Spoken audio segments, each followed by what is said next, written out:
Xbox On. Welcome to Xbox On, a podcast with one host about one console, Xbox. I'm said host Jesse DeRosa, and on today's episode, we'll be talking about the latest Xbox news for the week of June 6, 2024, including the 2024 Xbox Game Showcase is almost here, so let's talk about what we're excited to see at this event. I beat Hellblade 2 and have some unexpected thoughts following my playthrough of the latest Xbox first-party game. The final Destiny 2 expansion is here, concluding 10 years of a game that has massively influenced the industry, and more.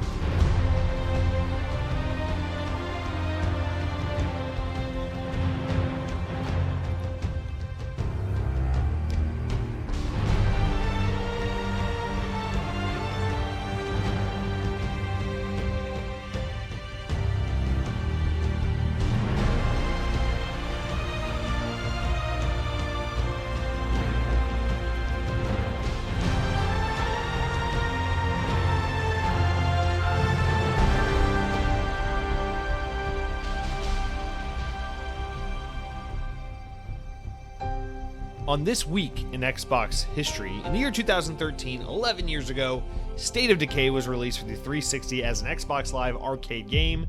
Now, of course, this was a close collaboration between newly formed team Undead Labs and Xbox, and they liked the game so much that they put a ring on it in 2018 after they released State of Decay 2. This was just a second-party game for PC and Xbox for a while. But they later did an Xbox One port of the game, or brought it to Xbox One, later when Xbox One came out, which was a few months after this game. But I think the Xbox One version came a year or two later. And then in 2018, we got State of Decay 2. Guys, here we are on the precipice of the Xbox event this Sunday, June 9th, where hopefully we'll see State of Decay 3. It's been a while. It was announced a couple years ago. We know it's in the works. We know there's been some ups and downs at Undead Labs over the years, so it'll be exciting to see what this game is, because there's about a 5-year gap between the first and second game, and by the time this third game comes out, I'm guessing there will be like a 7-8 year gap. So it'll be nice to see what the leap from 2 to 3 will be, because that leap from 1 to 2 was pretty good. But I feel like, now with Xbox money, with first party money, with the time they've had, they should have something pretty substantial to show for this third entry in the series. We'll have to wait and see. We'll talk about that game actually a little bit more later on in the show, so hold your horses. Guys, welcome to episode 262 of the Xbox On podcast. Mike Clark writes in, says, Xbox On, still the best Xbox podcast on the web. Thank you, Mike Clark. Thank you. Guys, let's talk about what's going on right now. With the Xbox showcase coming up in just a few days, what does this mean for the podcast? What does this mean for what we're going to talk about this week, next week, and into the future? A lot is about to happen over for Team Xbox, and hopefully it's for the better. We've endured a lot of bad news in recent months. This should hopefully be the celebratory bright spot for the year for Xbox, aside from, hopefully great games releasing in the form of Avowed and Indiana Jones and so on. So anyway, let's talk about what we're doing with the podcast as a result of all this. So normally the podcast goes live each and every Thursday, blah, blah, blah, blah, blah. This is always a tough year because this is always a tough time of the year for the podcast, because the showcase happens like right in between episodes of the podcast. And so it's like, what do you do? Do you hold this week's episode back a little bit in preparation of this of the showcase, or do you do an extra episode when the showcase happens, or do you just move next week's episode up a few days? Like, how do you do it? So here's what the plan is as of now. Next week's episode of Xbox On will be out on Monday. So if you're listening to this episode, the day it goes live, the 6th of June at 9 a.m. Thursday, whatever, you got another podcast coming out in just 4 days on Monday, which is the day after the Xbox showcase. That way I'll spend all Sunday watching the showcase, collecting my thoughts, writing notes, recording, editing, putting up another episode of the podcast. And so instead of having to wait till Thursday next week, you'll get an episode on Monday. For those of you who start your work week on a Monday, which I assume is most of you, there you go. Happy Hanukkah. Now, the show will go back to its normal schedule following that. So instead of it being like, oh, next week's episode was moved up a few days, it'll be like, no, next week you're basically just getting 2 shows. So you'll get one on Monday and then your regular one on Thursday. Now that is assuming that between the showcase happening on Sunday and the time the next podcast goes live on Thursday, that there's enough additional news to warrant another episode of the podcast. Because generally what I found historically with these kinds of events is on Sunday you get the big Xbox Showcase event, and it's like, wow, they announced this game, this game, this game, this game. They showed a new trailer and a new gameplay update for this game, this game, and this game. We got release dates, we got new peripherals, a new controller. Phil Spencer ripped off his shirt and showed that he had a fucking Halo tattoo, whatever. Like, all the things happen, right? And we talk about them.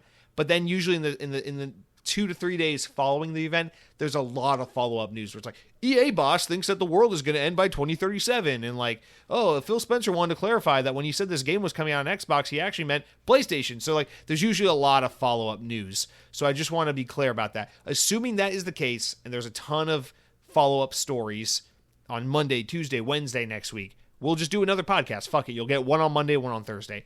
But if something unprecedented happens and it's just really slow and nothing, there's really nothing to talk about because the showcase happens on Sunday and then it's just a really slow news week, then I will axe next week's podcast on Thursday. So no matter what, you're getting one on Monday. And I'd say there's about a 70% chance you're getting one on Thursday as well. Does that mean I'm going to cannibalize the performance of Monday's episode by doing that? Probably. But am I going to do it anyway because I'm so obsessed with making sure that there's always a current episode of Xbox On available to those who listen? Yes, because even though there might literally only be one or two of you out there who are constantly waiting for the next episode, I want to make sure I always have something for you guys, because I know what it's like to be so into a podcast and so reliant on a podcast when you work a 9-to-5 job and you have a long commute and you got a shitty work week ahead of you and you got to have your podcast. You got to lean on your podcast to help buffer out all the mundane bullshit of your day job, and you need that podcast to help be your entertainment, to get you to and from work, to get you through a rough day. If for whatever reason Xbox On is your version of that podcast, I want to make sure I'm here to supply what you're here for, because I fucking hate it more than anything when I like a podcast and they're like, sorry guys, no episode this week because I got COVID. Sorry guys, no episode this week because I slipped and fell on some ice and I broke my dick. It's like, that's bullshit. You should always have an episode. You should pick a day, have a time, commit to your audience, have a podcast. That's what I try to do as much as possible. 262 weeks so far. Knock on wood, haven't fucked it up yet. So that's the plan. Not only that, but as the time you're listening to this, Thursday, if you're listening to the day this went live, we're like a day away from Summer Game Fest, which is also going to be a huge deal. So not only that, but also Monday, Ubisoft has their Ubisoft Forward event. So between all the Summer Game Fest stuff, all the Xbox Game Showcase stuff, Ubisoft Forward, I think we'll have enough to talk about that we'll probably have an episode on Monday and then an episode 3 days later on Thursday. And then, everything will be back to normal. Just one episode every Thursday. That's it. So that's the plan as of now. You guys, I'm just excited to get into it this week because, I was like, this is that calm before the storm, really slow week where there's just nothing to talk about. Most podcasts usually do their predictions episode around this time. I didn't want to do a predictions episode because while we have done them in the past, it felt like I was just forcing myself to do the thing people do. So we do have something we're doing in place of predictions. It's kind of similar, but it's just something that felt a little more natural and a little less, I don't know. I'm trying to be organic. I want to be sincere and earnest about what I'm saying and what we're doing on this podcast. I'm not just trying to, just tick the boxes and do the things you're supposed to do because you're on a podcast. So instead of predicting things that I'm too stupid to fucking really accurately predict or predict with any nuance, we're going to do something a little different. But I'm excited about this week now because we have this thing to discuss. We got Destiny 2, the final shape. We got Hellblade 2. I'm excited to talk to you about some games I've been playing. And then, yeah, let's just chill. Let's have a nice, chill little hour and 20-minute podcast. And then take a break. See you guys in a few days. And we'll have to talk about everything that was shown at the showcase. So we'll get into all that in just a bit. But first, guys, notable game releases of the week. That's right. We're going to try to follow the normal structure of the podcast this week as much as possible. Two worth really mentioning here. The first one, I just touched on it. Destiny 2, the final shape. You guys, it's here. It's kind of snuck up on me a little bit. I'm not going to lie. I know it was originally supposed to release back in February, and then at one point last year it got pushed back to June. I knew this game was coming in June. I knew this was a day one for me, but I just hadn't been thinking about it lately. And then, I'm not going to lie, a few days ago, I was like, holy shit, yeah, Destiny 2 final shape comes out like, oh my God, that comes out this week. And so I went ahead and I used my Microsoft points and I pre-ordered it. And I was like, let's fucking go, man. I love Destiny. Unfortunately, just with how busy life is, it has become that kind of game where it's like I just play it when there's a new expansion. I download the new expansion, play through the campaign, stick around for an extra 10 hours, goof around, play some Crucible, do whatever, try to unlock some new shaders and weapons and whatever. And then I put it down until next year's expansion. That's kind of been my relationship with this game on and off for 10 years at this point, but it's been a good one. And it's kind of crazy to think that, this expansion, I'm sure Destiny will go on for many more years with other kinds of content, but at least in theory, this is supposed to be like the end game, the Infinity War, like kind of finale to Destiny. And to think that it's been 10 years I've been playing this game straight. I mean, there are not many games out there that I play consistently every single year. I would say it's basically Halo, used to be Tony Hawk's American Wasteland because I'm stupid. Call of Duty Zombies. These are like the only games I've ever like played consistently. Like I will play this game every single year. I mean, maybe Mario Galaxy. I don't know. There are very few games I play. Obviously, Destiny's a little different because every time you come back, you're playing something new. But still, Destiny is a game I have kept on my hard drive, stuck with, played consistently for a whole decade of my life. And it's absolutely mind-breaking because it feels like it was 4 years ago. I was waiting outside GameStop at 11:30 at night for the midnight launch of the original Destiny. On my Xbox One that I had just purchased about 6 months prior. I was so excited to hop on my bike and ride back home and pop in Destiny and see what a brand new game from Bungie would be like on the Xbox One. The creators of Halo making a new game that isn't Halo. What the fuck? This is going to be crazy. And then, all the ups and downs we've had over the years with Destiny. It's all culminating to this. So I'm really excited to talk to you a little bit about that when we get to what I've been playing. Then the other notable game releasing this week that's worth mentioning, I think it's gotten a lot more hype than I really expected it to, but nonetheless, here we go. Killer Clowns from Outer Space, the game. It's out now, as of the time you're listening to this podcast, Xbox Series X, PC. Yeah, man. It seems like people are kind of digging this game. It's another one of these horror asymmetrical multiplayer games. These games seem to do quite well, some better than others, of course, but anytime one of these games comes out, I feel like it makes a little bit of a splash. There's a consistent market for these games, and glad to see people enjoying it. So there's your Killer Clowns from Outer Space if you like your goofy, campy B-movie horror stuff. Sounds like a fun game. This is an IP that I think makes a lot of sense for this genre, so hopefully that's a good time for those of you enjoying it.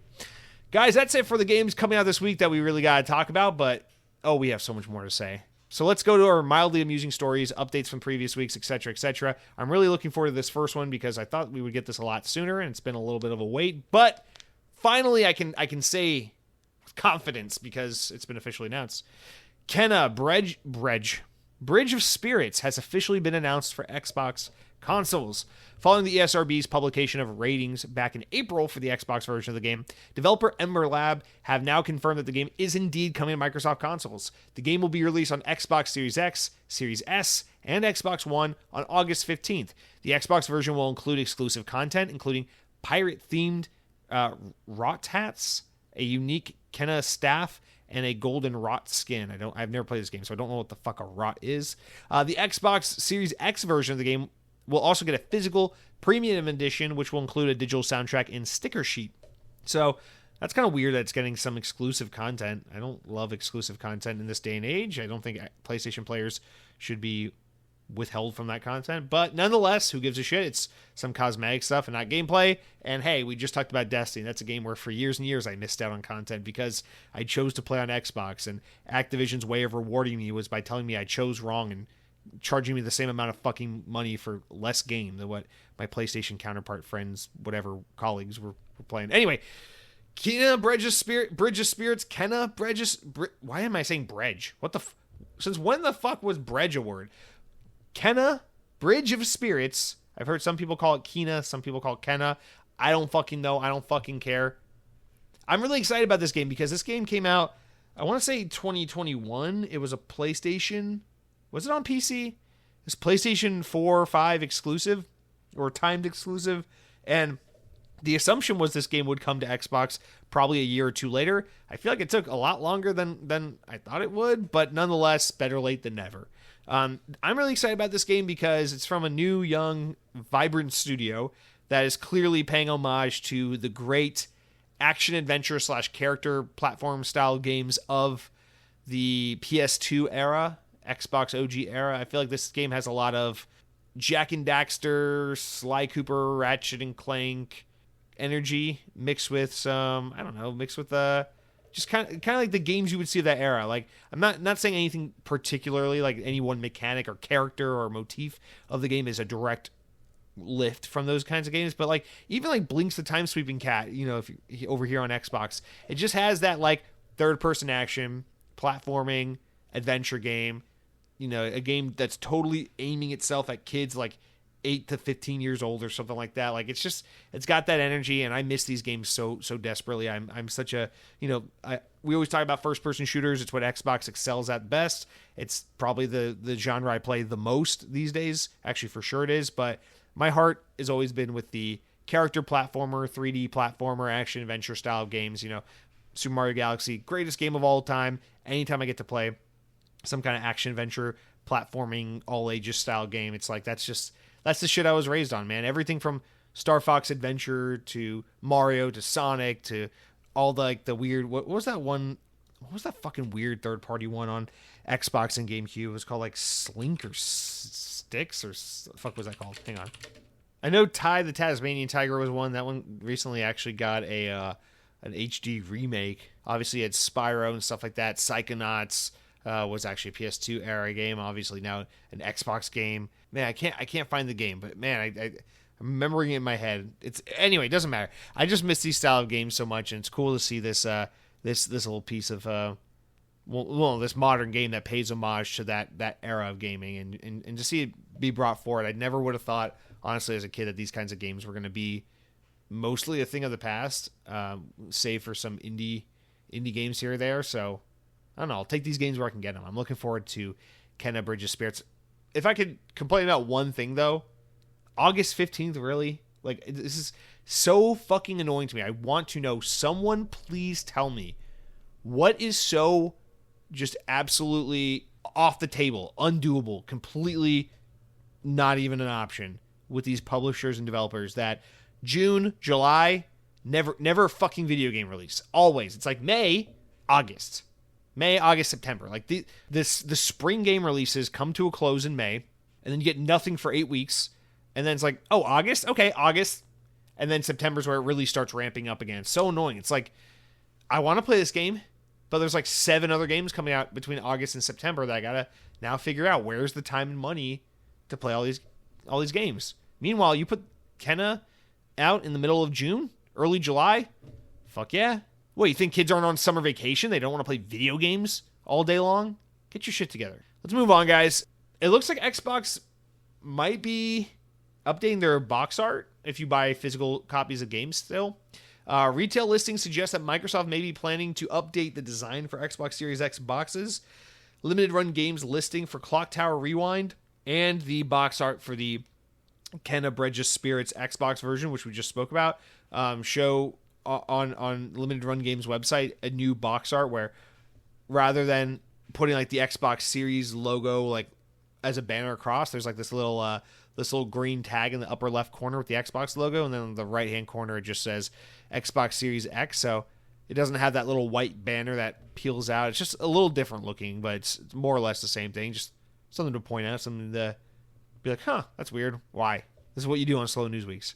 Anyway, going forward, speaking of slow news, I mean, we've already had this news, but now there's some more concreteness to it. I don't know. Here's a quote from VGC. Skylanders, Spyro, and Crash Bandicoot Studio Toys for Bob has reached an agreement with Microsoft for its next game. So before, I guess, they announced that they were splitting from Activision and that Microsoft would be working with them, and now they have the agreement solidified, and so they have officially announced, hey, we're excited to announce that we will be partnering with Xbox to publish our next new game, said the studio, which split from Activision earlier in the year following Microsoft's acquisition of the Call of Duty publisher. We're still very early in development, so you might not hear from us for a bit, but know that we're working hard on an experience that we're so inspired about. Cannot wait to share more. So that's exciting to hear. Obviously, with that kind of freedom and the backing of Xbox, obviously this is a great opportunity for them to do something that is, that game you've always wanted to do but couldn't do because you were too busy doing Call of Duty Warzone bitch work for Activision. Like, hey, how can you not be excited for these guys? I'm very excited to hear about this game one day, even though it'll probably be 2 or 3 years before we get anything out of this.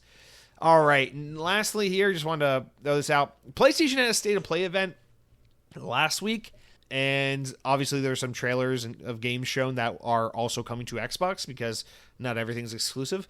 So just wanted to share this one because it's a big one. The first gameplay trailer for Monster Hunter Wilds has been revealed, showing combat against a variety of monster types. Monster Hunter Wilds, which was first announced back in December during the Game Awards. Now we have this new trailer here, and the series producer, Ryozu Sugimoto, said the following, quote, "The announcement is just the start, so there's a lot about this game that we can't go into detail about yet, but the game features a new level of detailed creatures and ecosystems, so enjoy dissecting the trailer and to try to get an idea of what to expect."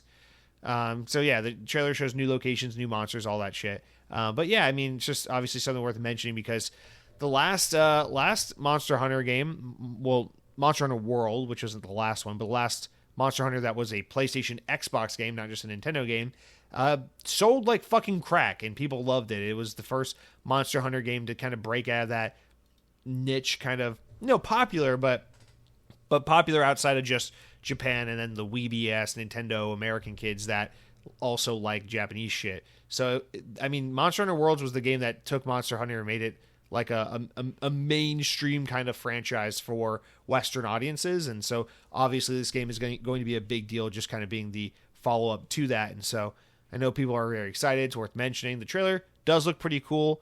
I always feel weird about these Monster Hunter games because there was a time where I really loved Monster Hunter, and it's not that the series has gotten bad or that I don't like it anymore. It's just that this is a franchise where I felt like I kind of got it out of my system. I know a lot of people feel like that about, some people feel like that about like Halo and Call of Duty and stuff. That's kind of how I felt about Monster Hunter. It was like I played 3 a bit, and it was like, this game's pretty good. And then I played 4 a shit ton on 3DS and was like, that game was my shit. I probably put like 100 hours into that on my 3DS back in the day, and I loved it.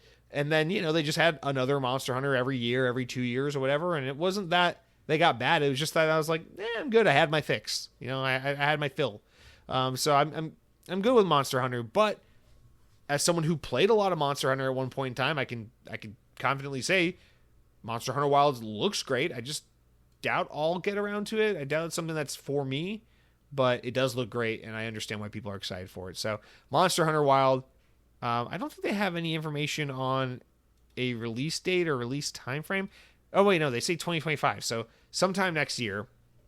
Obviously, this game is going to do great. Capcom is on fire. They keep putting out really, really successful games, so you can just assume that this is going to be another smash hit for them. But all good news here. Good to see some gameplay in some release windows and not layoffs. So shout out to you, Capcom. Shout out to Monster Hunter Wilds. All right, guys, let's wrap up our opening news stories with that. And then we'll get into the main news in just a bit. But first, we got to talk about the games I've been playing this week, which I'm really excited to talk to you about. But before I can tell you about what I've been playing, I got to tell you about something even more exciting than Hellblade 2, even more exciting than Destiny 2, The Final Shape. Guys, I got to tell you about what I've been eating. And it is the Southern Burger at D-Luxe. Excuse me while I pull up this menu to explain exactly what this is. So I think we've talked about it on the podcast before, but D-Luxe Burger is my favorite burger restaurant. Now, when I say burger restaurant, I'm not talking about like a place you could sit down. I'm not talking about like McDonald's versus Wendy's.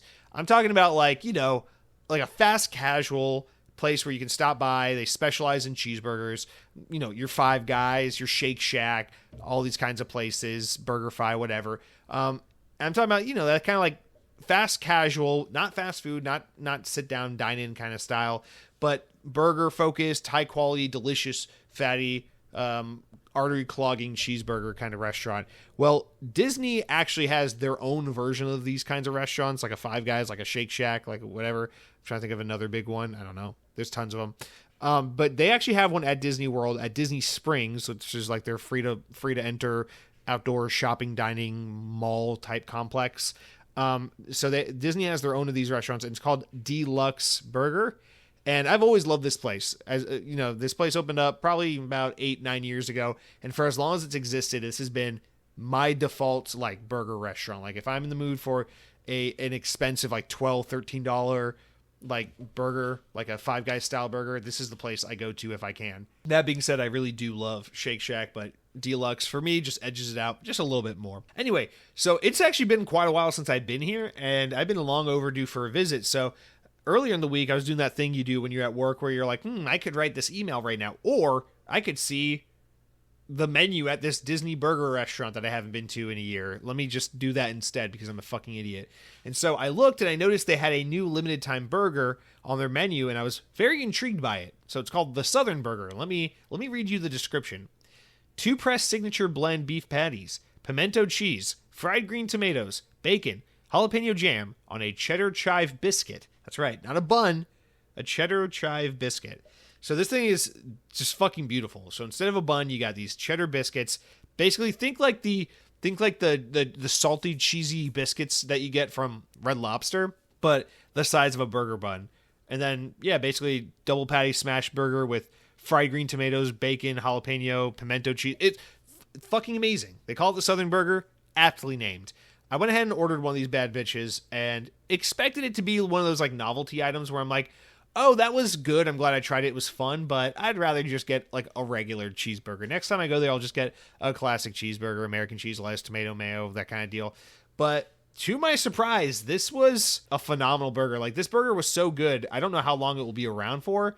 Hopefully it's here for much longer than just a month or something, but this is a burger that is so good.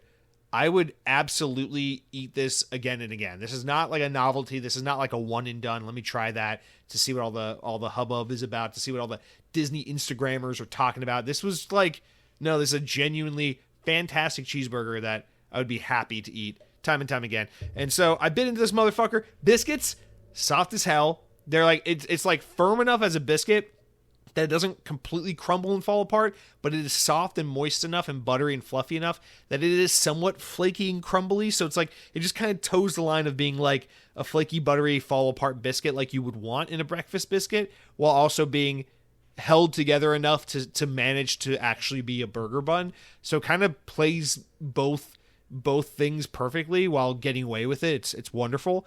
And then, you know, the beef patties, I mean, D-Luxe has the best burgers. What is there to say? It's the great burgers that they have.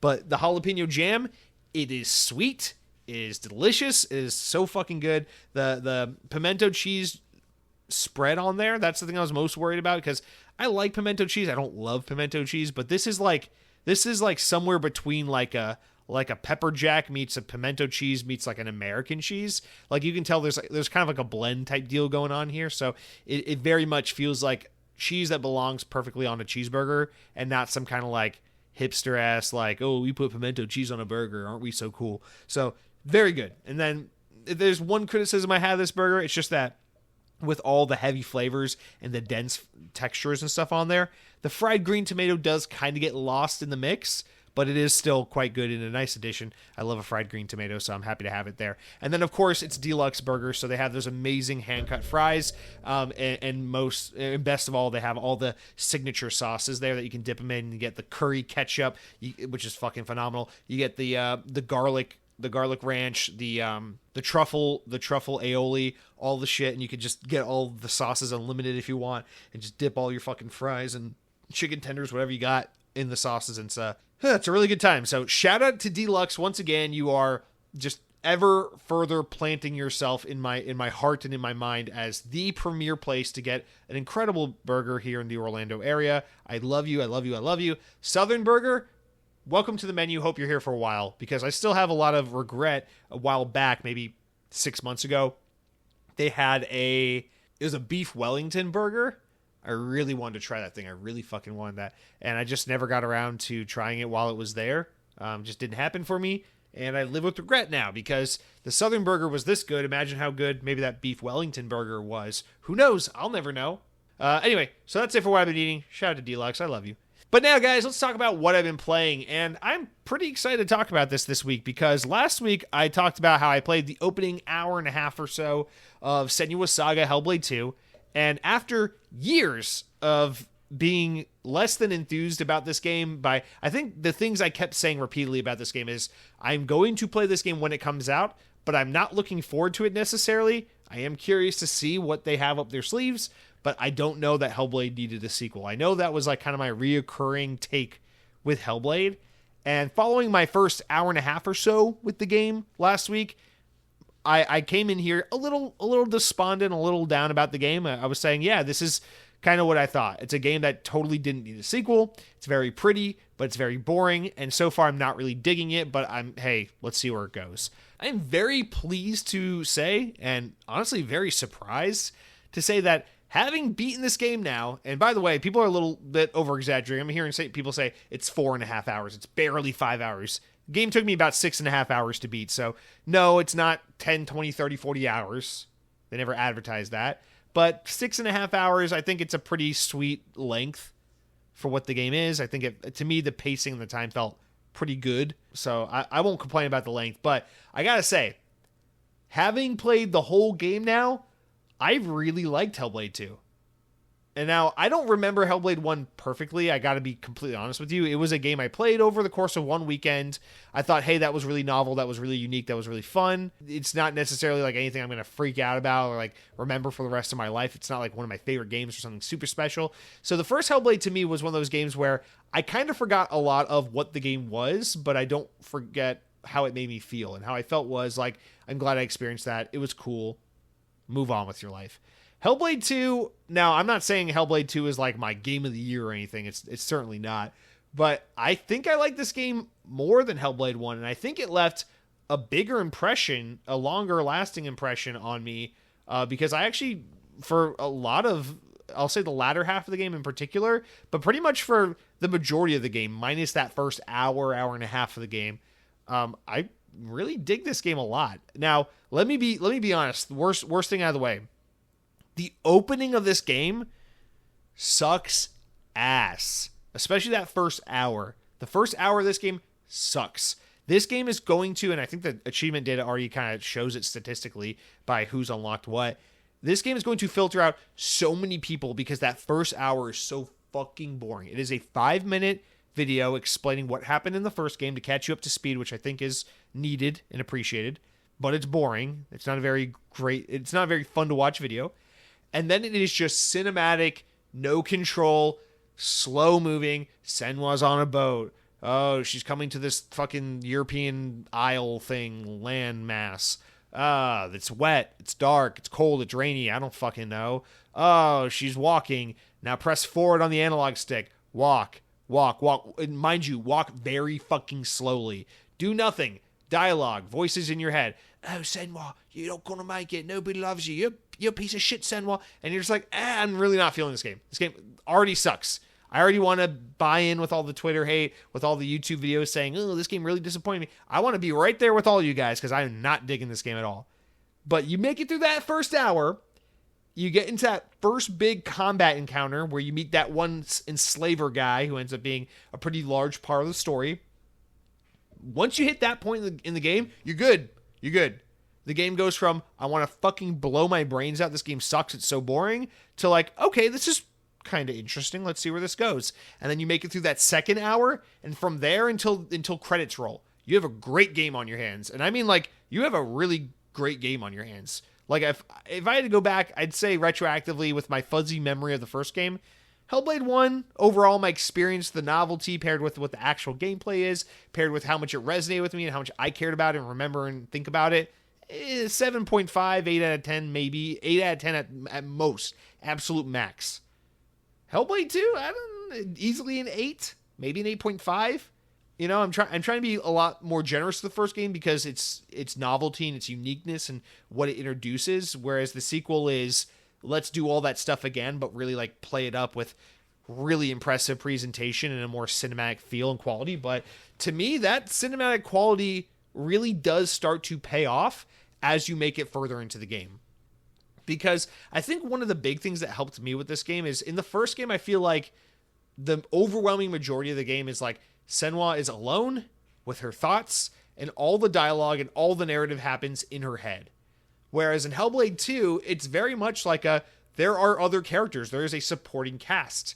There are other actors or other characters. Senwa interacts with these people.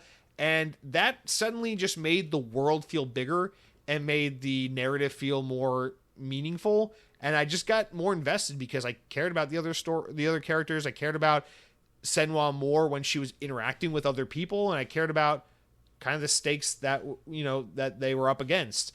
And while I still don't think Senwa is like an incredibly compelling character. I don't think she's amazing by any stretch of the imagination. I think she's completely adequate, and her supporting cast makes her a little more likable, and her supporting cast in this game is quite good. So I'm a big fan of the game narratively because I just felt a lot more engaged with it. You know, all these different factions, all these different groups that she's interacting with, and these different figures from these different groups, and the different giants that they're trying to protect themselves against, and trying to go through one by one and like solve the issues of these different groups of people, and then take down their giants and slowly prove that you can overcome this obstacle. It's a fun, you know, it's pretty simple, it's pretty straightforward, but it is a fun narrative. It's easy to follow. Unlike the first game, I felt like the first game gets a little too ahead of itself and just like up its own ass about what it's trying to say and how it's trying to convey that. This game is a little bit more like straightforward, spoon-fed to you. Hey, it's a video game. And I don't know, I kind of dug it more. It's like, it feels very cinematic. And then once you really get into the game, honestly, I think the combat in this game is fucking great. Like, the combat is so good. Now, the combat could be better. I wish that there were more ways of attacking. I wish that there were combos. I wish that there was more of a dynamic angle to the combat in this game. It is pretty much straightforward. It is pretty much dodge, block, light attack, heavy attack.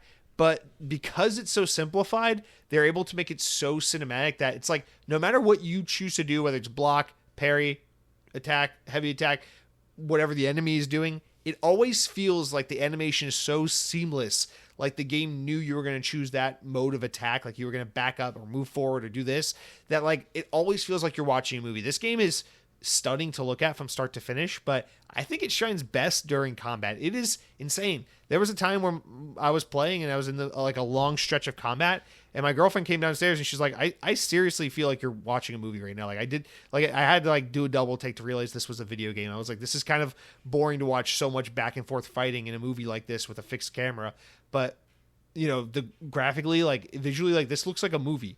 And I know that's like always what people say whenever like a new game comes out, that kind of sets a new benchmark for how pretty a video game can be. So it's like, we've all heard it a million times at this point. But yeah, as of June 2024, I don't know that I've ever seen a prettier game than Hellblade 2. Like it is stunning. Aside from a few moments with certain bodies of water, this game pretty much looks flawless at all times. It is so impressive.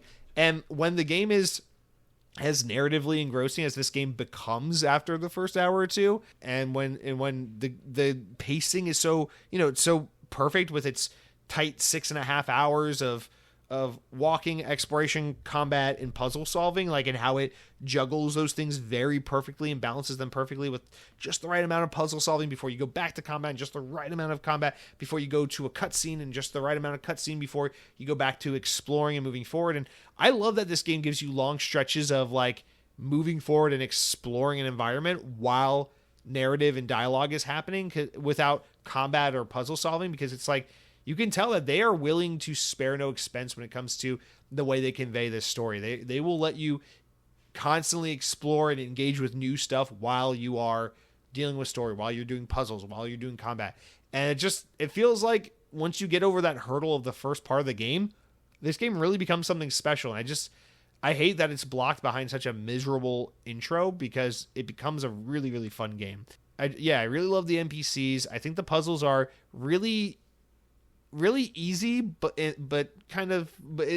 easy and fun to do, but not like so dumb that you're like, okay, why are we wasting our time even doing this? This is so stupid. This is so insulting to my intelligence. The puzzles, they're simple but fun and satisfying.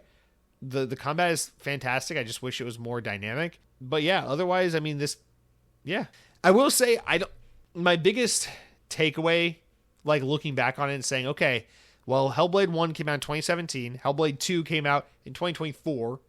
It took them 7 years to make this game, roughly 6-7 years. How do I feel about it? Obviously, you know, the pandemic slowed things down. Getting bought out by Microsoft and having the opportunity to staff up and kind of rescope out your game affected things. So it's not like it was just 6 to 7 straight years of work on this game and nothing else. But I feel like this game doesn't totally justify the time that it took to make this game.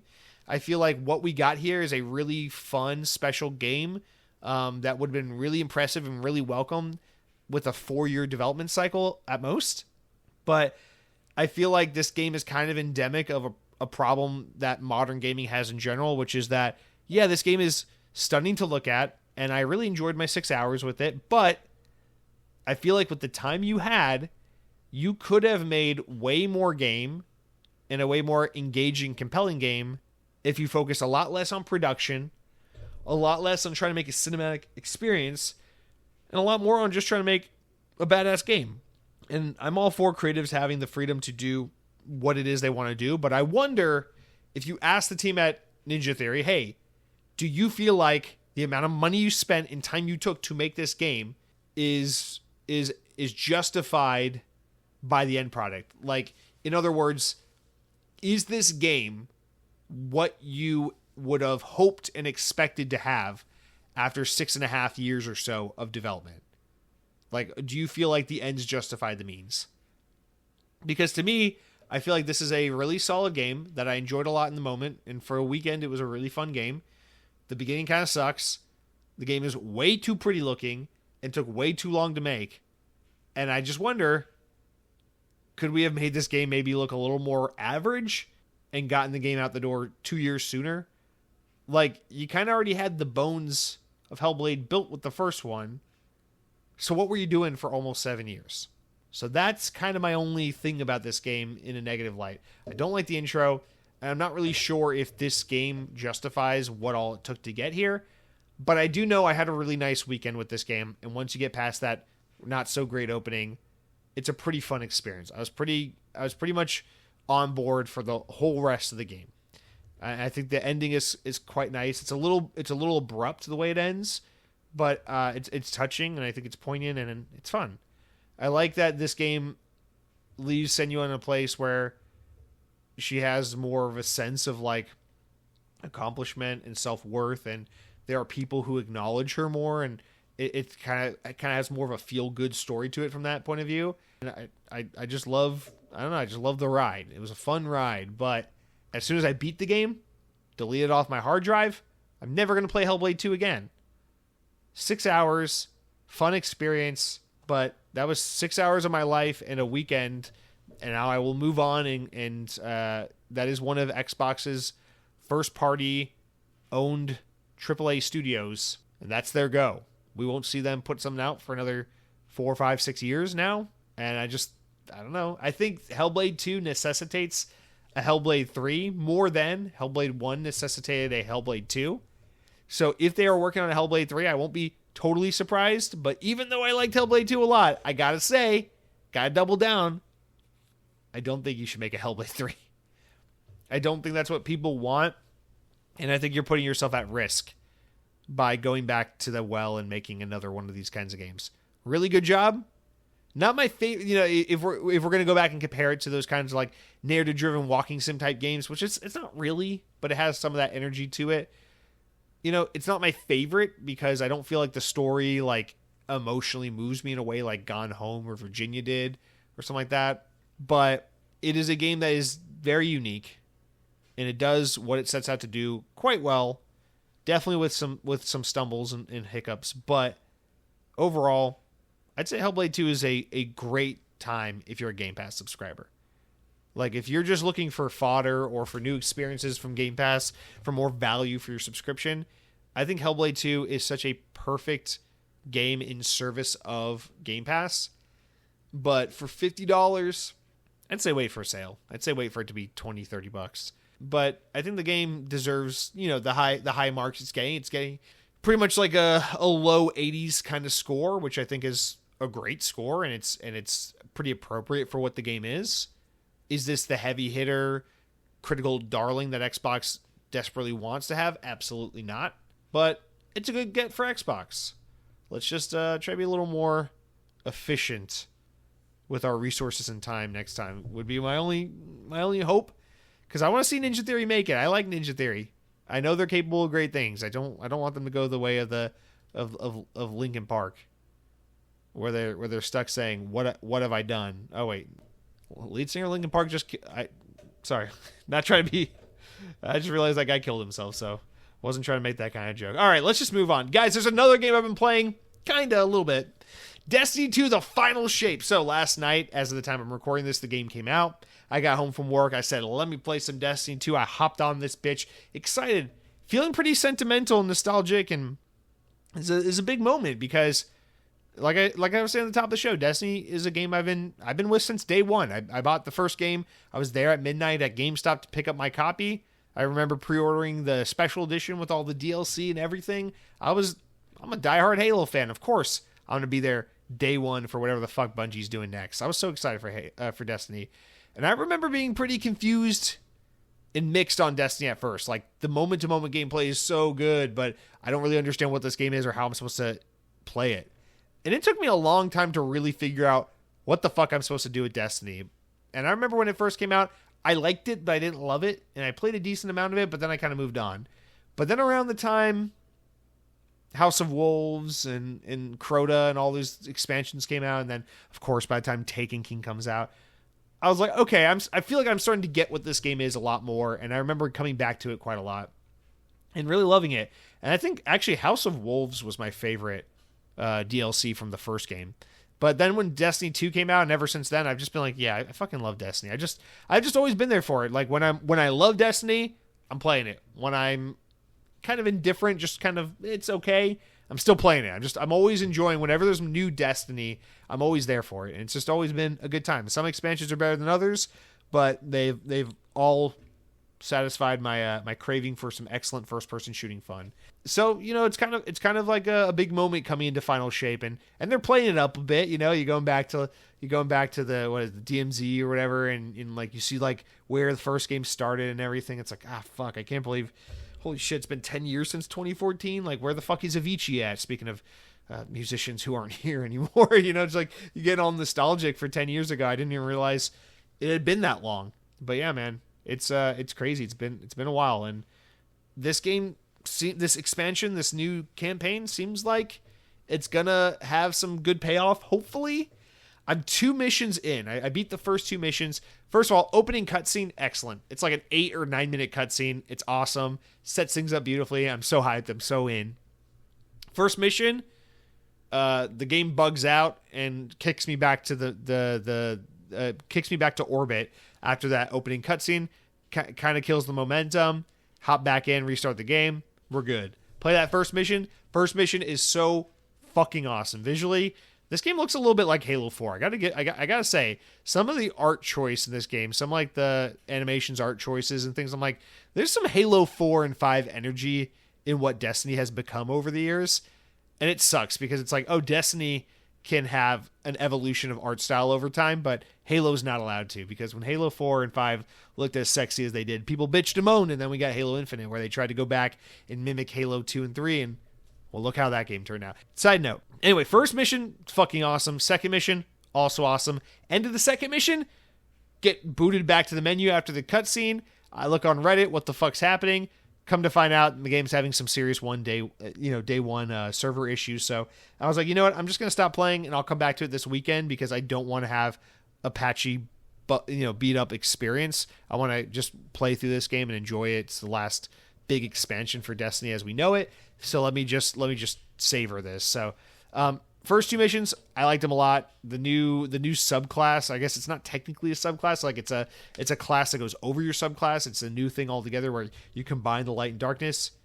It's a little underwhelming to use. It's more like an ability that just enhances you, makes you a little stronger, more damage resistant. So it's not super cool, or at least so far I haven't really felt like a badass using it. But I just gotta say, the mission design, the new enemy types, just the narrative, the cutscene so far, it's got that thing that Destiny does so well, where it's like, this is an MMO shooter, but when there's a new campaign to play, you can basically just shut your brain off and feel like you're playing a brand new $60 first-person shooter single-player game. Just ignore all the multiplayer stuff, ignore all the MMO stuff.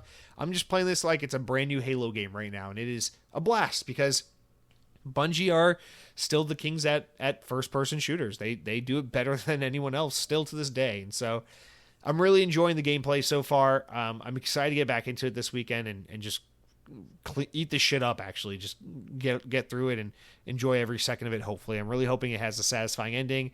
The Witness seems like a pretty fucking cool character when you understand the motive and the lore behind it all. I think it's pretty interesting, and I'm just excited to see how it all plays out. So, Destiny 2, the final shape. I know that Cronky was giving me shit. He's like, oh, you and those Destiny people who actually think this will be the end of Destiny, you think they're going to stop making money off of this shit? Of course there's going to be more Destiny. I'm like, maybe. This is definitely, like, for a lot of people, Marvel Infinity War and Endgame, like, that was a good jumping off point for the MCU for a lot of people. I feel like that's what this is going to be. Like, maybe Destiny does have some, they said they're going to keep supporting the game with new multiplayer seasons, content like that, but as far as like campaign stories and things like that, this is supposed to be the end of it, or at least for now. So I don't know. I just want to enjoy this moment because the intention is that this is going to be a great place for a lot of us Destiny veterans to say, all right, put the controller down. That's Destiny. That's a roll credits on Destiny for me. I don't know that I'm going to not play Destiny again. It depends on what they do in the future and what seems interesting to me, if anything. But I'm kind of going into this with the expectation that this might be the last notable, like, hurrah, like the last big moment in Destiny for me, because we know Bungie's trying. They got a new game. They got Marathon on the way that's announced. We know they have other games in development.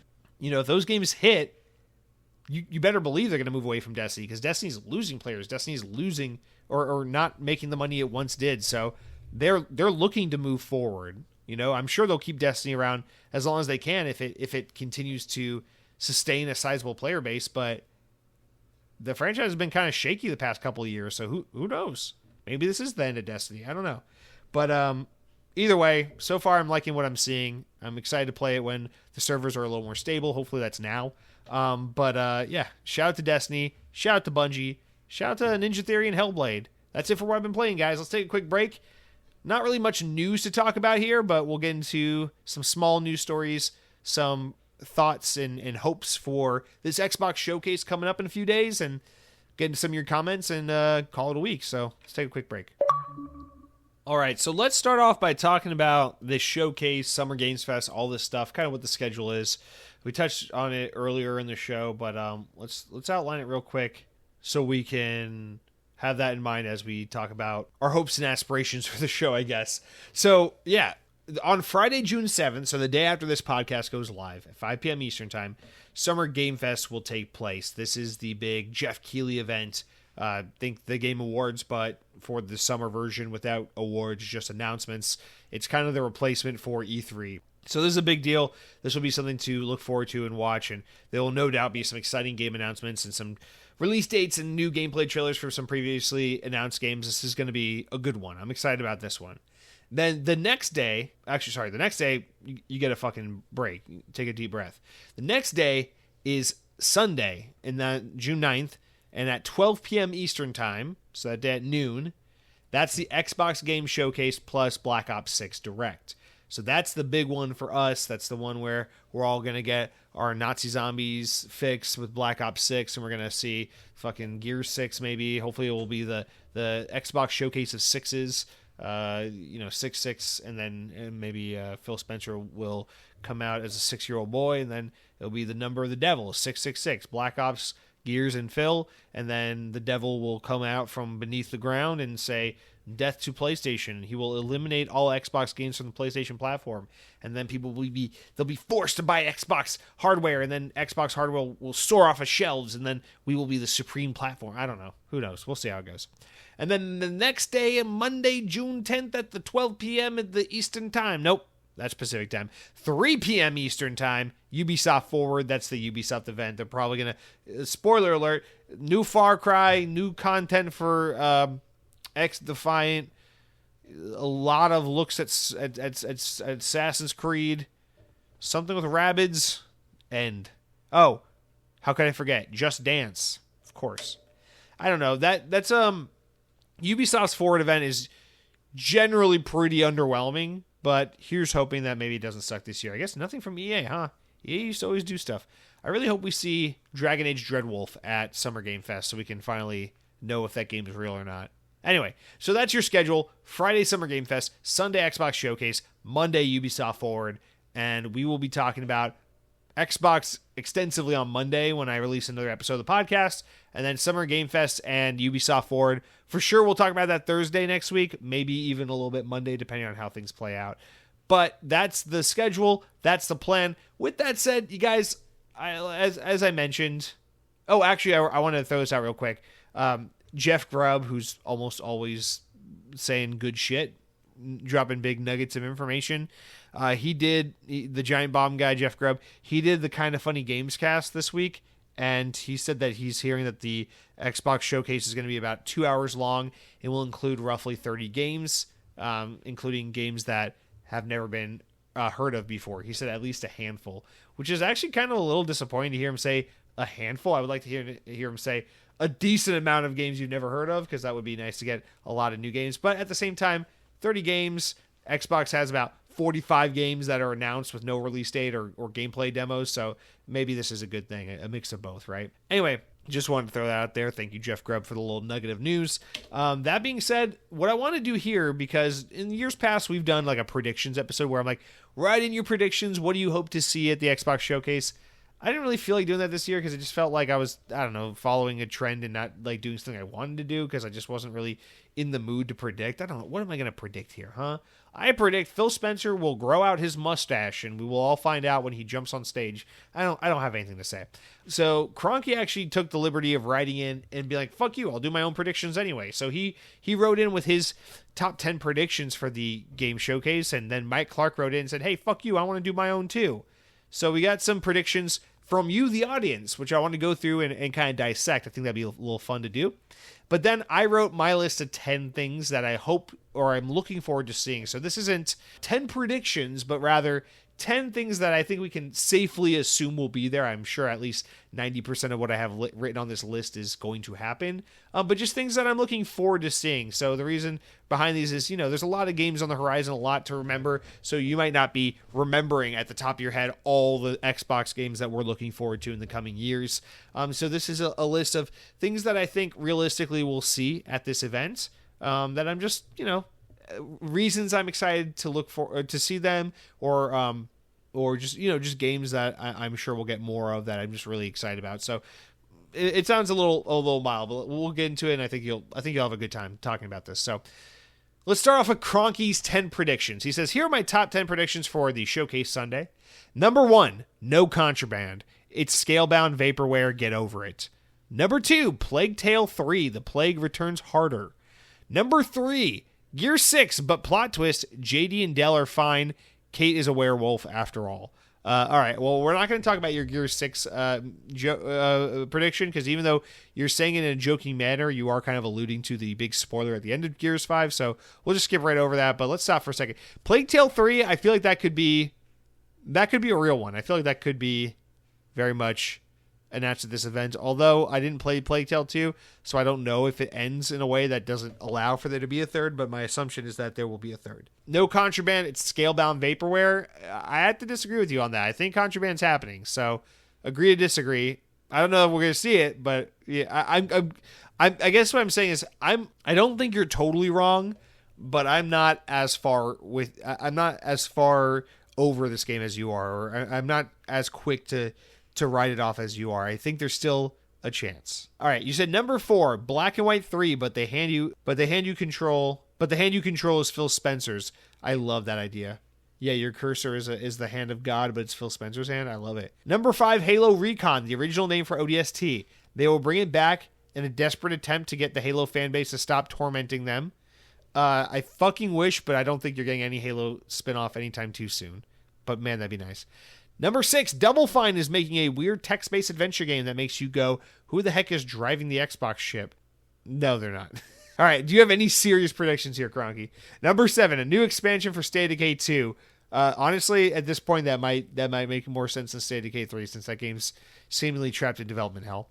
Number 8, they make a huge announcement that the initiative is shut down and everyone claps. I don't know that I would clap for anyone losing their job, but that one, I'm confident that the initiative, if they get shut down, will be after Perfect Dark, not before. I don't think Perfect Dark gets canceled. I think Perfect Dark would limp to the finish line before they would shut down the initiative. That's my prediction. Number 9, the new Castlevania game is announced, and it is going to have an Xbox-centric marketing cycle, but launch day and date on PS5. That would be huge if they could get that, because Castlevania's heavily PlayStation associated, so that would be great for them. But we also know Xbox doesn't give a shit about Japan because they just closed down their only Japanese studio, so I don't know about that one. And finally, number 10. Phil Spencer announced Game Pass has like 35 million subscribers, reaches through your TV, and puts you in the center of the universe. I think he's already done that before, so that's not a prediction. That's just recounting history at this point. Cronky, thank you for writing in. These predictions are wild, wacky, and if any of them happen, I'm buying a PlayStation 5. Mike Clark writes in and says, "Oh, hey, X-Boys. I'd like to echo Cronky by creating a brief list concerning June's showcase of unfulfilled promises and relentless promotions. Here are a few things I'm looking forward to / hoping to see in the coming weeks. At the Xbox showcase, I want to see a Gears collection. PC and PlayStation 5. Silly face emoji. Release dates for Avowed. Release date for Indiana Jones. Activision Blizzard King drops something on a Game Pass. Peter Moore makes a comeback, this time as head of Xbox, and fires everyone associated with the Xbox brand over the past 15 years. Trumpets blare and the crowd erupts in cheer." Okay, so no one has a serious prediction, is what I'm guessing. Except for a release date for Avowed and Indiana Jones. Those are real. On to third party. I won't lie, Dragon Age Dreadwolf is probably the game I'm most looking forward to. Both Star Wars and Assassin's Creed games look fantastic as well. I am excited about that Star Wars game. I actually am definitely planning on picking that up. I'm with you on that. As always, fantastic show. Thank you once more. Thank you, Mike Clark, for writing in. I didn't think we'd get through those predictions so fast because I guess I didn't realize they were all, between both of you, that they were all silly boy predictions. All is well, though. We can move on to my predictions, or more properly put, my 10, in parentheses, realistic things I am looking forward to seeing at the Xbox Showcase, June 9th, 2024. All right, these are in no particular order, but we'll just start off with, I didn't even number them. I just put them in bullet points, but there's 10 bullet points. My first one is Avowed. So rather than being like, I predict we'll see Avowed, we're going to see Avowed at this showcase. You can bet your bottom dollar on that. And so I just want to chat about a couple of these things. So first one here is Avowed. Realistically, we're going to see it. It's supposed to come out this year. I know there are rumors that this game's going to get pushed to 2025.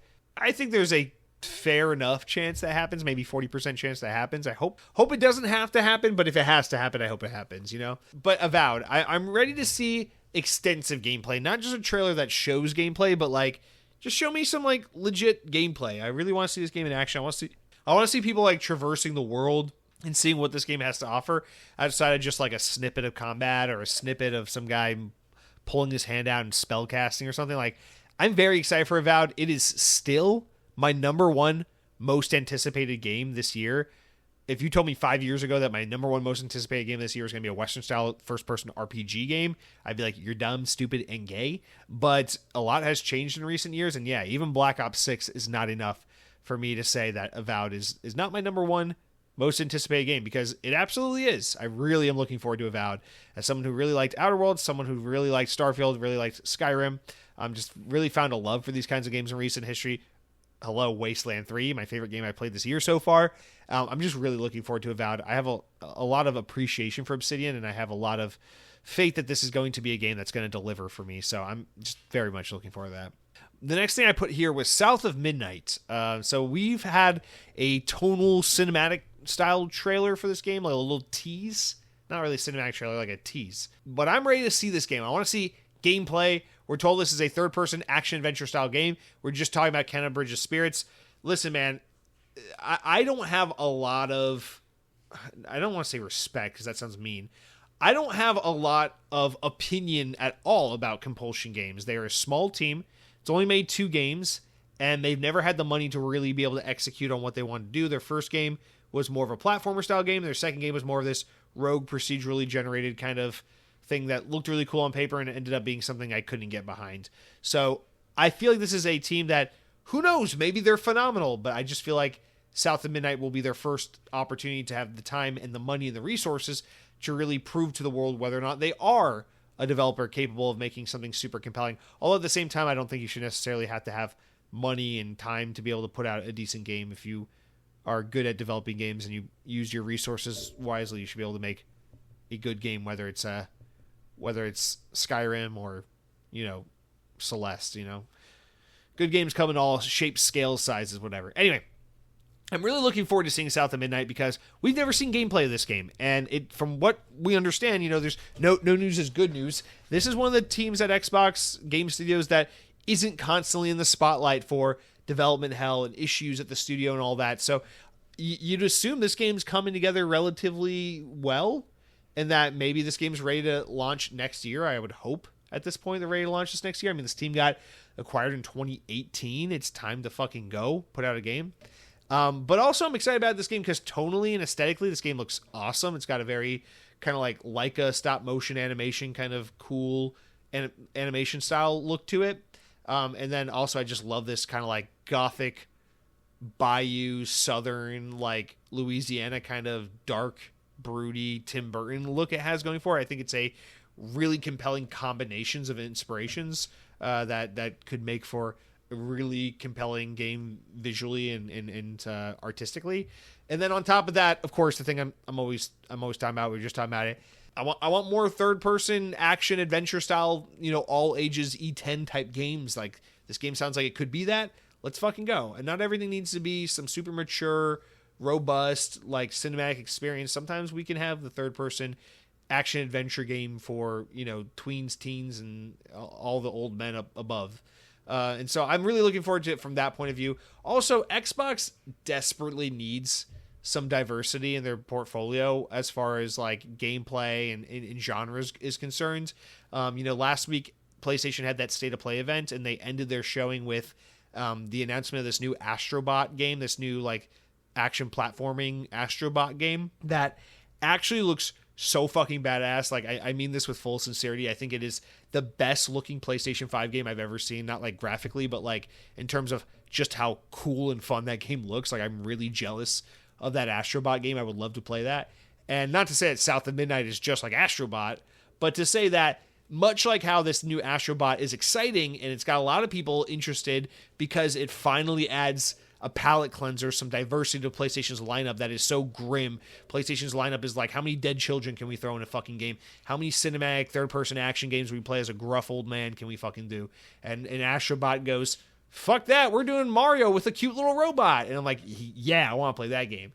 South of Midnight could be that same thing. Xbox has a lot of great open-world RPG style games with Bethesda style games and Avowed and et cetera, et cetera.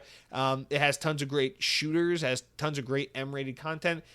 Xbox needs some really fun comic mischief, E10 plus style, family game that's, a great, competent action adventure game. Maybe it's more like Jak and Daxter, maybe it's more like Mario, maybe it's something totally different. I don't know. Don't really care. I just think this game on paper sounds like it could be something really nice for Xbox, add some true diversity, add some palette cleansing, add some variety that the platform desperately needs. And so I'm really eager to learn more about South of Midnight and hopefully get to see some good gameplay. Next up, I'm excited to see some extended gameplay for Indiana Jones. Obviously, the game showed really well when they did that developer direct at the beginning of the year. But I want to see like extended gameplay footage. I want to see the game like in action. I want to see walking around an environment. I want to see some more of that third person stuff. I want to see combat, not just a trailer where it's like a mashup of like a split second of this, 2 seconds of that. I want to see real gameplay of this Indiana Jones game because I don't always want to see a lot of gameplay when I'm already sold on a game. Obviously, this is a game I'm already sold on.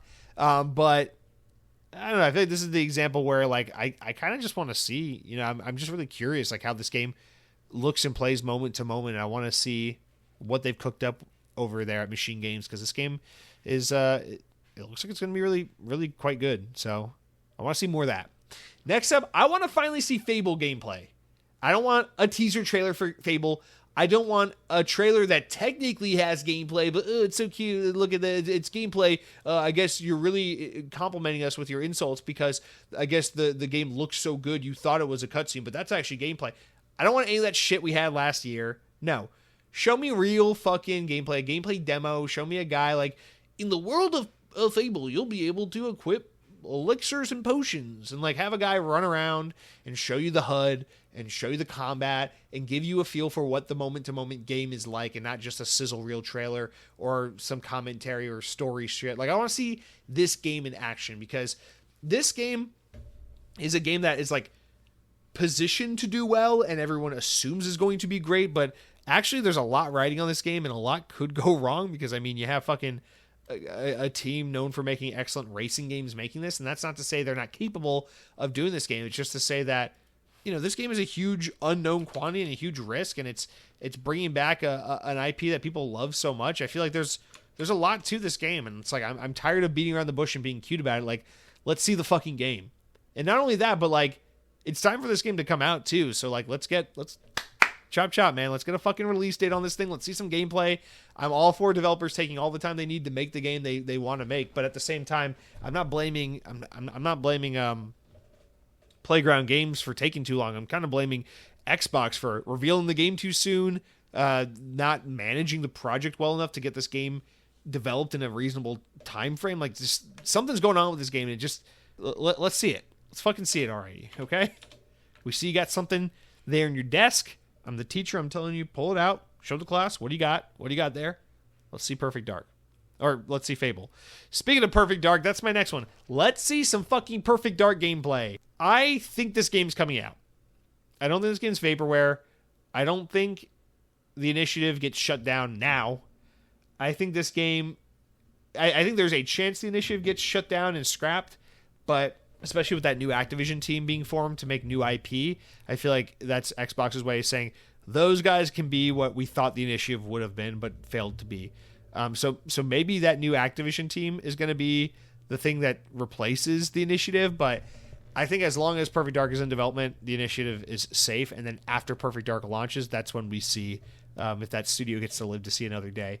But let's fucking see the game, man. This studio's been around for 7 years. They've done absolutely nothing. We got Crystal Dynamics doing a lot of the heavy lifting for this game, and then before that we had, not to totally take all the accomplishment and achievement away from the initiative, but it's just like, come on, man. Like, we've seen other teams do so much support work on the game. It's been announced and we've known about these guys for so long, and there's just nothing to show after all these years. It's like, it's time to see the fucking game. Let's shit or get off the pot here. Perfect Dark, I'm ready to see it. Hopefully the game is awesome, does well and plays well and all that, because I don't want to see these guys go away, but I feel like there's a chance that does happen if this game comes out and sucks. All right, keeping it positive, next up, does State of Decay 3 do anything to make these games more appealing to casuals? So I'm pretty confident this weekend we're going to see State of Decay 3.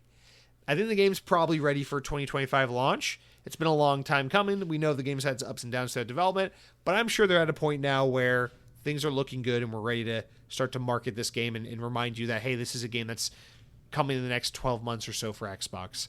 So State of Decay 3, I'm really excited to see it because State of Decay, talked about at the top of the show, this is a franchise I have always wanted to like, but I have never liked. I've never clicked with it. I played the first one a couple times. I played the second one. I have probably given State of Decay 2 a try 5 or 6 times, and the most I ever got into it was when they added that survival horde mode. But even then, it just never does it for me. So I'm hoping that not only is State of Decay 3 the least buggy, most robust, most streamlined AAA looking State of Decay game yet, now that they're a first party team with more money and resources, but I'm really hoping State of Decay 3, from a fundamental design point of view, is trying to streamline the game in a way to make it more accessible and appealing to casual gamers or gamers that don't want nitty gritty, deep, nerdy mechanics.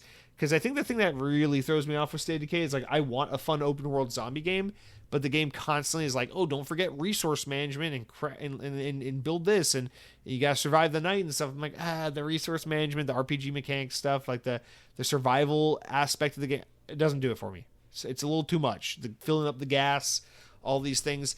If they have a way of making State of Decay a little bit more of a campaign, a little bit more of a easy to pick up and understand kind of experience, I feel like they can really make this game a lot more accessible to a lot more players. And the first 2 State of Decay games have already done quite well, so I feel like they should lean into that even more and try to make these games more appealing to more people, to a wider audience, and to casual gamers. Maybe I'm dead wrong. Maybe you're a diehard State of Decay fan. You're like, Jesse, you clearly don't understand the series. Shut up. You don't know what you're talking about. Probably, but this is what I hope, because I selfishly just want this game to be a game that works for me, because right now State of Decay is not a game that works for me, but I am optimistic about it, and I do want to see this game in action. So State of Decay 3, I'm pretty confident we're going to see it this weekend. hopefully it's looking good. Next up, we got 4 left here. Black Ops 6 just being badass. So I'm just excited to see Black Ops 6 because I love Cold War so much. The campaign of Cold War was so good. I'm so excited to see another Black Ops campaign, especially one that's had a 4-year development cycle and the time to really get it right and hopefully not feel as rushed as Cold War did in the end of its campaign. Also, I want to see, where is Alex Mason? Is he dead? Is the bad outcome in Black Ops 2 canon? Did Alex Mason die? Is he alive? Are we going to get an Alex Mason, Frank Woods team up? I want this game to be the sequel to Black Ops 1 in Cold War / prequel to Black Ops 2 that I'm really hoping it ends up being. Bring back Adler. Let's fucking do this. I want this awesome badass action movie that is Black Ops 6, and I'm really looking forward to seeing that campaign. We probably won't see zombies at that showcase though, because zombies always get shown pretty close to launch, but who knows? So obviously I care about campaign and zombies. I don't think we'll see zombies, but Mason and Woods, can we do it? Gulf War action with Mason and Woods. I want it. Let's get the band back together. Let's fucking do it. 90s baby. All right. Contraband. Is it real? That's my next one here. So Cronky, you were talking about how the game's vaporware. It's never coming. I think the game has a serious chance of showing up this weekend. If it does not show up at the showcase, I'm with you, Cronky. The game's vaporware. It's never coming. It's the next Scalebound. But if it does show up, I think it's real. I don't think there's a chance it shows up and then it's vaporware. I think it either shows up and it's real or it doesn't show up and it's vaporware. But I'm really hoping this game shows up just because at this point it's kind of become a meme with how much people reference this game's existence, yet no one really has ever seen it or knows what the fuck it is. So like, let's see Contraband. Like, rather than just announce another new game, why don't you actually reveal what this game that you announced years ago is, you know? Next up, I put Double Fine announcement. It's been a few years. Psychonauts 2 was a 2021 game, so it's been 3 years. Double Fine usually does small to middle-sized, tiered size games, so I don't think this is the year where Double Fine says, hey, here's our next game, and it's out in 6 months. But I think this could be the year where we get a title screen, a splash screen, a cinematic trailer, something to say, hey, this is what Double Fine is working on next. Much like how In Exile last year was like, hey, Clockwork Revolution is the game we're working on next. Here's the initial reveal for it. I feel like Double Fine, see you in a couple of years. I feel like Double Fine could be having that moment this year by saying, hey, here's the next game we're working on. See you in a couple of years, but here it is. So hopefully we get some news from Double Fine, especially because everyone's looking to studios like Double Fine, like Compulsion, saying, oh man, are you guys gonna be around much longer? We know Xbox Game Studios is about to have some layoffs. We hope to see you guys all make it through. Double Fine, let's get a really compelling game announced and shown to the world before this happens, so that hopefully you get to survive this round of chopping action, because God knows we love you. And then speaking of Clockwork Revolution and teams I'm really looking forward to seeing from, I want to see Clockwork Revolution. That was my favorite game announced last year, and I thought it looked phenomenal, and I want to see more of it, man. I'm excited for this game. I wonder, is this going to be one of those games where they show it 1 year, then they showed another year with a release date, and then they release it the third year? Or is this going to be one of those games where they showed it 1 year, and then it goes away for 3 years and we don't hear about it? Because I want them to take their time and make this game as they need to make it, but at the same time, I like to think Xbox is getting better about not prematurely announcing and revealing new games. So with Clockwork Revolution being a 2023 announcement, I'd like to think that means they're confident it will come out in the next year or 2 years from when they announced it. So hopefully Clockwork Revolution is, I think realistically it's a 2026 release, but maybe they're shooting for something a little sooner. I don't know. I would love to see more of that. But those are my 10 relatively realistic things I'm looking forward to seeing on Sunday. I hope you guys are looking forward to the event as well. I would say let me know what you're looking forward to, but by the time you guys write in and listen to all this, we're pretty much there already. So I do look forward to hearing what you guys thought of the event, what you're looking forward to, and how you feel about Xbox as a whole following this event. Very much excited for that. So for all of this. So be sure to write in on this podcast after the event. Let me know your thoughts, and we will read that all on next week's episode. Now, that's going to do it for all of our, quote-unquote news or what we would normally do for the news segment. Let's wrap up this podcast with a couple important enough news stories. Stories important enough to make the podcast, but not important enough to warrant their own discussion. So, unfortunately, we started this story from VGC. Take-Two is back in the news, and it's getting worse. So now it's not just Ollie Ollie and developer Roll 7 and all that, but it's extending to a publisher. The rumor is now that Take-Two's looking to shut down or sell off its indie publishing label, Private Division. In addition to closing Intercept Games and Roll 7, they're now looking to expand the closure to the publisher of these games. A new report from IGN, the old reports from Bloomberg, a new report from IGN claims that Take-Two wants to offload Private Division either by sale or closure. IGN claims that the employees were told in February that layoffs were imminent. Then at the end of April, employees at the label were reportedly told by management that Take-Two would no longer support the label and that staff were laid off. It's claimed that a small team remains at Private Division to support its remaining announced games, including Moon Studios' No Rest for the Wicked, Weta Workshop's Tale of the Shire, and an Untitled project from Game Freak, the Pokemon developer. Take-Two recently backed out of deals for projects from Bloober Team and Ghost Runner developer One More Level. Take-Two acquired Roll 7 in November 2021. At the time, Private Division said that they were going to empower the studio to continue to create a signature flow state gaming experience. So we'll follow up on this more as it unfolds, but I didn't want to have this be the only news story and then just have a really gloom and doom kind of story to talk about. But obviously this is looking quite bad. And keep in mind, Private Division were the ones that published the first Outer Worlds game. It is assumed that the second Outer Worlds game will be published by Xbox, and that Private Division / Take-Two only had publishing rights to the first entry, not the franchise. So there's that, but it'll be interesting to see, do the publishing rights just go to Take-Two as the owner of Private Division, or does Xbox have the ability to get those publishing rights that first Outer Worlds game now that Private Division is going to be going away? We'll have to see how that plays out along with these this closure and possible sale. Hopefully it goes really well and they're able to at least sell and not close down the studio or the publisher. Speaking of sad news, Avalanche Studios Group has announced significant restructuring and plans that will see 50 employees laid off at its current U.S. and Canada studios, and its U.S. and Canadian studios closed. The move will result in the company reducing its workforce by approximately 9%. Avalanche will shut down the New York and Montreal studios, leaving it with locations in Stockholm, Malmo in Sweden, and Liverpool in the UK.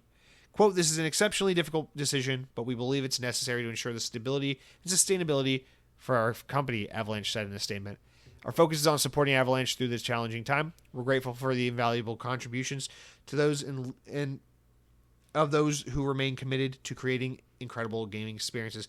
Now, keep in mind, Avalanche is one of the teams that's working on one of Avalanche's teams that's working on Contraband for Xbox.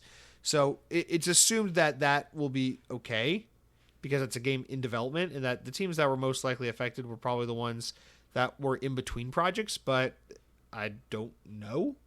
Maybe this affects Contraband. Hopefully we get to see the game on Sunday and, the news is positive, but we'll see. Next up, Dead by Daylight studio Behavior Interactive has planned that it is going to lay off up to 95 employees. That would represent 7% of the company's 1,300 workers, with 70 of those said to be affected by the cuts based in Montreal headquarters. In the face of unprecedented competition, Behavior said that they're renewing their focus on the historical strengths in horror games, its production expertise, and the 30-year history of providing exceptional service to the development partners. More layoffs. A lot of Canadian, Montreal-based layoffs. Very sad to see. And then we get out of the layoff closure talk and into the small news stories where, starting off here, Octopath Traveler 2 might be making it to Game Pass this month and to Xbox for the first time. It's according to Xputer, which claims that the original Octopath Traveler could also be added back to Game Pass. Coinciding with the game's Tokyo Game Show broadcasts in September, Square Enix plans to bring the RPG sequel to Xbox and Windows PC in early 2024, but that's yet to happen. A release date and potential Game Pass announcement could be confirmed when the Xbox Game Showcase, the first to include games across Activision Blizzard, Bethesda, and Xbox Game Studios, takes place on June 9th. Octopath Traveler was released in 2018 and sold over 3 million copies on Switch, PC, Xbox One, Stadia. Square Enix released Octopath Traveler 2 in February 2023 for Switch, PS4, PS5, and PC via Steam because schizophrenia. So now hopefully Xbox will finally get Octopath Traveler 2. Next up, Marvel Rivals has been confirmed for consoles alongside news that the beta is coming this summer. The game's in its second testing phase, which will take place in July on the Xbox. Announced back in March for PC, Marvel's Rivals is a free-to-play 6v6 team-based shooter, which is played from a third-person perspective. Next up, Sony has officially confirmed God of War Ragnarok is coming to PC. While not Xbox, it is relevant to Xbox players because I know a lot of you guys play on PC and get your Xbox games on PC much the way I do. Revealed during the State of Play presentation last week, the game's coming to PC on September 19th. And finally, Concord, PlayStation's sci-fi multiplayer FPS, has been given a release date. The game will be released on PC on August 23rd, along with PlayStation 5. Again, another PlayStation game that's coming to PC that will allow Xbox players access to it if they play their Xbox content through PC. A separate CGI trailer will be was shown last week, introducing players to some of the characters that they will control and as they encounter throughout the game. Concord is a 5v5 team-based shooter where players compete as free gunners and have to take on opposing teams. This game is basically Guardians of the Galaxy meets Destiny meets Riot Games, Valorant. Anyway, that's going to do it for all of our small news stories. You guys, we made it to the end of the podcast. Hooray, pat yourself on the back. This little episode ended up being quite a regular run of show. Hour and a half or so. Let's round out with some comments. You guys head on over to youtube.com, Xbox On Podcast, latest episode of the show. Drop a comment. I'll read it on here. Say anything nice, anything mean, anything in between. I'd mostly like to hear what you guys think about the Xbox Game Showcase as it takes place this weekend. I think that will offer a lot of fun discussion for next week. But until we get there, 3 of you have written in. Starting off with the topic of Doom, the Dark Ages, or Year 1, or whatever it's called. Cronky writes in and says, Doom Dark Ages sounds like Quake. The first Quake is like a dark medieval fantasy with some Cthulhu thrown in. I suspect they didn't want to take the risk of deviating from Doom, and so they made this instead.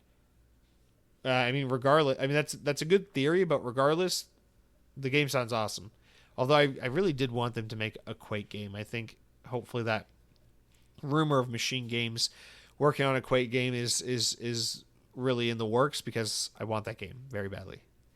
Next up, let's talk about the future of Game Pass with Cargo Runner 9960, who says, I think Game Pass is here to stay. The hardware is here to stay too. My guess is the worst case scenario for hardware is that they drop the high-end console and just instead we get a mid-range console and a handheld device as good value Game Pass players. I can see them dropping flagship hardware as they sell that at a loss to compete with PlayStation. And as far as Game Pass goes, if they day one on Game Pass, it's not attracting enough players and it's costing a fortune. I think that they'll keep Game Pass, but delay the launch on Game Pass. A delay of 3 months would allow them to make a lot of sales. Game Pass is still way more generous and good value for money than compared to PlayStation Plus. I think that is, Cargo Runner, I do think that is the ultimate way to salvage Xbox's situation of people don't play games on Xbox. But I feel like it is just as hard to do that move as it is to just get rid of Game Pass altogether, where you tell people, hey, games are no longer day one on Game Pass. You are going to drop Game Pass subscribers like fucking crazy. In fact, I'll be honest, if Game Pass did that, if Game Pass went to a model where it's like, you don't get first-party games day one on Game Pass, you get them a couple months later. Even if it's like maybe 6 months, even if it's only 3 months, like you suggest here. I'll tell you, people like myself will just get rid of Game Pass if that happens. I will buy games $70 a la carte to be there at the beginning if it's a game I really want to play, rather than just wait 3 to 6 months. Even though it's financially smart to be able to do that, it's just, I don't know, man. Like if a game like Avowed came out, I wouldn't wait 3 months for it. The problem with that method is that the people who are most likely to subscribe to Game Pass are going to be your most hardcore players, and the people who want to play your new games day and date are going to be your most hardcore players. So Game Pass, I guess that is the solution then, right? Is to get people to want to subscribe to Game Pass for all the supplemental stuff and still buy the games. I don't know. We'll have to see. I still think the way they've been trying to do it is the way to keep going, which is what they did with Starfield, which is like, hey, yeah, you're going to get Starfield included with your Game Pass subscription, so stay subscribed. But if you give us $30, we'll give you the game a week early. I think that's the way to do it, man. Avowed, I'll pay you $30 to get the game a week early, on top of getting it included in my Game Pass subscription. Absolutely. I think they make a lot of money off those. They've been doing that kind of deal for a while, and I think that's kind of a sweet way for Microsoft to get subscribers, keep subscribers, and still make a little extra cheddar. And then, of course, they try to sell DLC expansions, microtransactions, whatever, depending on the game. I don't know, but I think your head's in the right place. Regardless of whether it's what you're saying or something else, something's got to give. I think something's got to change with Game Pass. Personally, I don't know why, but I've just more and more recently just kind of been in a mindset where I'm like, I kind of don't mind a world without Game Pass. Like, I kind of want it to just be like how it was before Game Pass. I just want to buy the console, buy the games I want to play, and play on Xbox. That's like really all I want. I don't want Game Pass and playing on my phone and all of my games are coming to PlayStation. It's like, I just kind of want to play Game Pass or play Xbox games on Xbox. And if I got to buy the games, I'll buy the games. If I got to subscribe to the service, I'll subscribe to the service. Whatever I got to do. I just want to play Xbox games on my Xbox. But I understand the reason why we're in the situation we're in and why Game Pass even exists isn't because of people like me. It's because they're trying to reach out to new players. So I understand that I don't represent the kind of person that necessitated the creation of this whole situation we're in Game Pass's existence. Great comment, though. Thank you for writing in, Cargo Runner. Next up, and finally, we wrap up with some beautiful Headhunting Halo, who I was going to put this in the news, but I decided, fuck it, we'll just read your comment instead. You say, breaking news, Amazon Prime is releasing a Yakuza series in a 6-part episode released this October. The poster has been shown. Yeah, man, I'm cautiously optimistic about this. I know a lot of video game movie stuff has been good lately, but this one's especially like, oof. Now, they do have the writer of the first game writing the script for the show, and they do have people who worked on the narrative and the games working on the show. So hopefully it's good, but man, like I'm a little dubious about trying to do a video game movie TV show adaptation, but it's Japanese. I'm like, okay, that's a lot of things that could go wrong there. Let's err on the side of caution. That being said, I love Yakuza, and it'll be awesome that this is gonna no doubt bring a lot of casual Western audiences to a place where they are familiar with this series, because yeah, I can tell you there are a lot of people who would never fucking play a Yakuza game to save their lives, but they'll be like, yo, you see that new Yakuza show on Hulu or whatever the fuck. So yeah, this is a good one. I feel like this is the best part about Yakuza is the narrative. So I think these would make great TV shows. This is a good one to go for, and I'm happy you're excited. Headhunting Halo. Hopefully it delivers. Hopefully it's half as good as Fallout was. And then finally, Headhunting Halo wraps up with a little schizophrenic Headhunting Halo style comment that I just absolutely adore. He says, finally got Evil West done thanks to my Game Pass. Got it free. Another reason why I don't buy games or many games as I used to. You never know what might pop up on Game Pass. It was a fun little game, and my back catalog is getting smaller. I'm excited for Assassin's Creed Shadows. Also, nice touch of Game Pass for Black Ops 6 going to the service. Happy gaming! Headhunting Halo, happy gaming to you. Happy birthday to you. I'm sure you're going to have one of those in the next 365 days. And happy Xbox Showcase week to all of you. Hope you have a wonderful day. Thank you all for writing in, for listening, for being here. Be sure to rate and review the show on podcast services if you consume the podcast that way and are so gracious and generous as to contribute your thoughts and your feedback. 5-star reviews only, please and thank you. I would crumble if I got a bad review. I cannot take it. I'm just too weak. But thank you all for listening. Hope you have a great day and a great week. Enjoy that showcase. Enjoy some sunshine. It's hot as shit outside. Stay hydrated. Stay sunscreened, blocked. Wear hats, glasses. I don't know.